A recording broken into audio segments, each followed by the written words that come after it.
Gemma and Milo. Epilogue.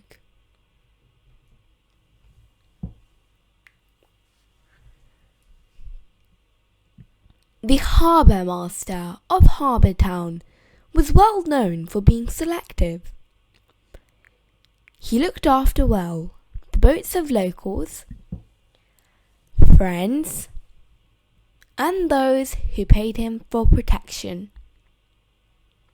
Uncle Horace was all three.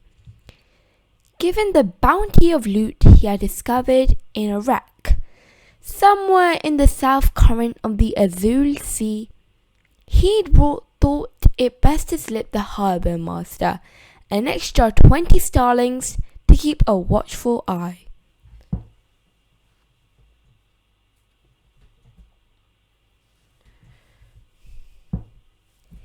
There would be no bandits or young mischief makers disturbing his boat, the Singing Nomad, for as long as he held port. So, it was at the Starlight Haven, enjoying a pheasant pot pie, that a sealed letter found Horace, delivered by a local messenger girl. She waited for a rare moment between bites to make herself known at the far end of his booth. "Excuse me, sir, are you Captain Horace?" "Captain Horace is fine," he interrupted. "What can I help you with?" he added kindly. "Been holding on to this for you for a good week now," she said, handing him the letter. It was a silver material that shined almost to a... "It looks important. Never seen anything like it before come this way."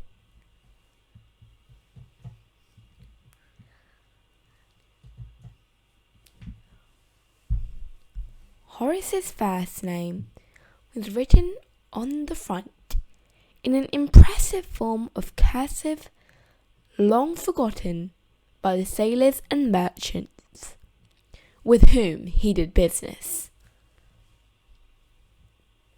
He flipped it over and inspected the wax seal, which had bright hues of green and blue and orange and pink.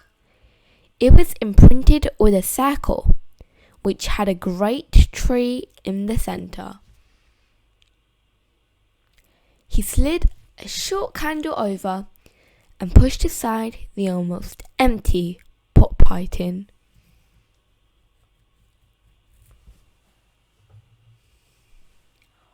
Horace reached for the knife on his belt and opened the letter with ease.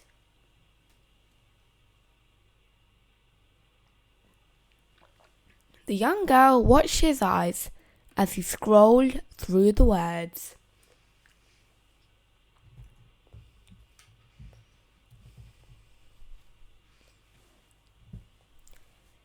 "Dear unknown explorers, it is not likely that I break my solitude to write you. As you know, I have been charged with keeping a secret from long ago. In truth, I keep but a part of this secret, a piece of a path. I was informed that this secret has been under attack from a former member of our guide. In times such as these, it is my duty to report on any happenings. 3 weeks ago, I was visited by someone on their path to this secret. They were both determined and capable of finding it."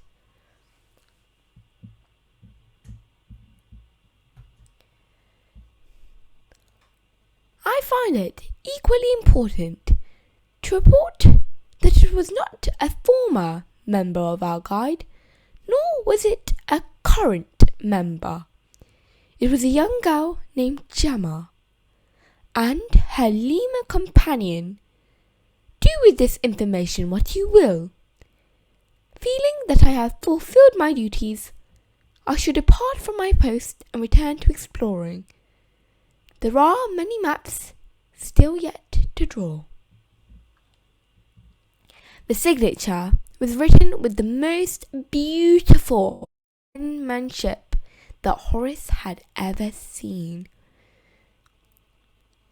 The young girl noted when he was finished and took a shy step forward. Horace raised his hand slowly. He reached inside a pouch at his waist with the other hand and placed 5 starlings on the table for her. You've done your job very well, my friend, and I thank you for it. He stood up from the table and rolled the letter into a large sack on his shoulder.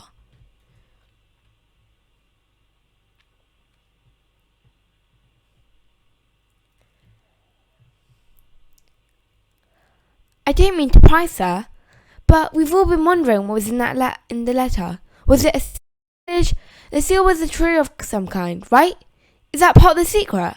I really don't mean to pry, sir, but...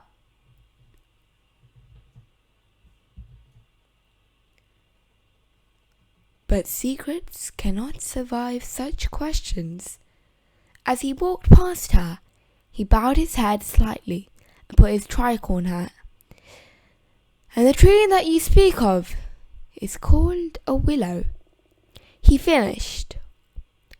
With that, Horace left the tavern and set off to find his first mate to ready the crew for an early departure.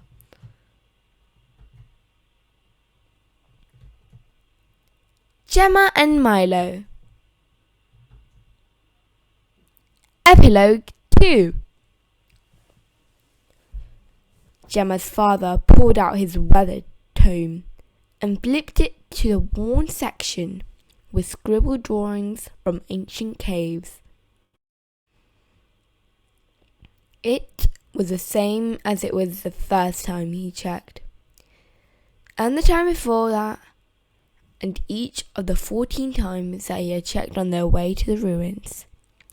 He placed the book on the ground and held the pages down with 2 odd-shaped rocks. He pointed to the east and noticed the same hills on the pages at his feet. He pointed to the west and found the small forest, exactly where it should be. This was the place. Any luck? Gemma's mum asked. She cut through some brush and caught up. Not yet, he replied, but this must be the place. These ancient texts describe a creature that could only be one thing. They haven't lived here for centuries, Arthur, he said. He glanced at the book one more time, then lowered his hand. It's here. I can feel it, he insisted. Just like you felt it in the slithering sea, and just like you felt it on Mount Thorn, and just like... It's different, Jean, he interrupted with a frown. She came and stood by his side. Her tone changed.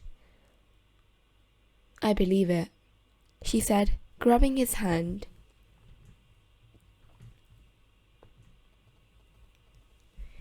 He looked around the stone ruins. I don't know what I expected. That some mythical creature would be waiting for us with bells on. Jean smiled. We'll just keep looking. I'm sure there's some page in that book that you haven't read yet that tells you exactly where to find them. They both laughed, knowing that there were no page in the book that hadn't been read a dozen times, and then a dozen times more. Arthur sighed and bent down to pick up the book. As he lifted it up to his chest, the rocks tumbled down and caught his eye. He stared at the ground by his feet for a few seconds. He stared at the exact same spot that he had covered up with his book. Jean? Yes, she replied. Arthur didn't have to say a word. She followed his eyes until they both saw a footprint that had only ever been seen in drawings. The footprint of a phoenix. Gemma and Milo.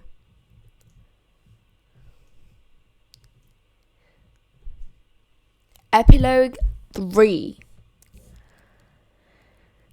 Charles Bucket arrived back at his mansion with debris and muck in his hair that he was yet to notice.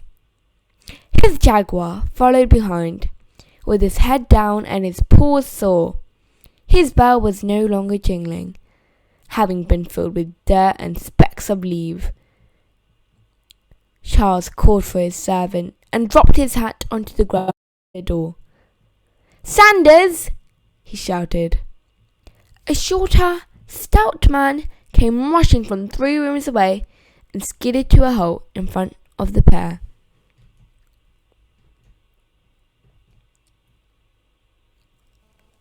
"Sir, are you all right?" he asked with a shocked face. "Never mind that. Draw me a bath," Charles barked. Sanders, usually quick to do as he was told, stood there for a moment with all the questions in his head. "Now!" shouted Charles Bucket. Sanders nodded and rang a bell from the mahogany stand at his side. 2 older servants came shuffling in next to him. "Go and make Captain Bucket a bath. Extra heat and extra soap." They bowed and shuffled down the great hall behind them.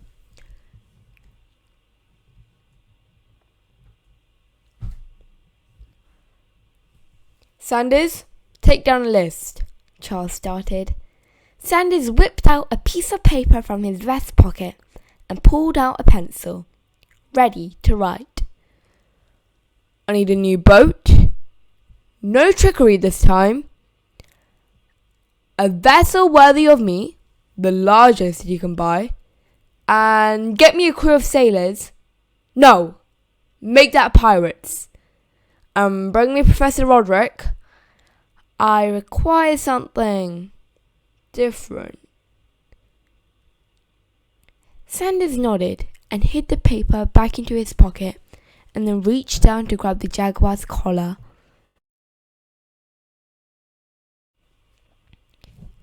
The jaguar nuzzled up to Sanders with a small purr. Sanders gave him a secret pet and smile, making sure that Charles would see. "I'll take him back to the south wing," Sanders said. Charles made off down the great hall towards the baths, with a half wave and hardly a grunt. Sanders led the jaguar to the grand door at the entrance of the south wing. He pushed it open with his free hand to reveal an enormous chamber. It was filled with 10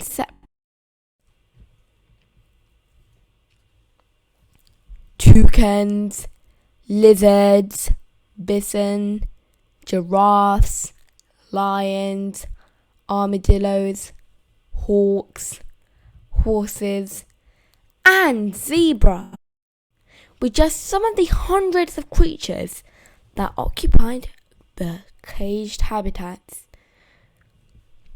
With a technique that he had learned the hard way, Sanders opened the gate to the nearest pen and swiftly shot the jaguar, who was greeted by his family with purrs and nuzzles and licks.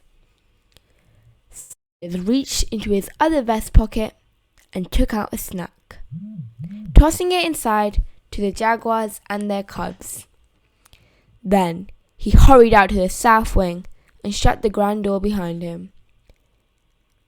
He was in the afternoon sending for various merchants and traders, and his least favourite person in the world, Professor Roderick.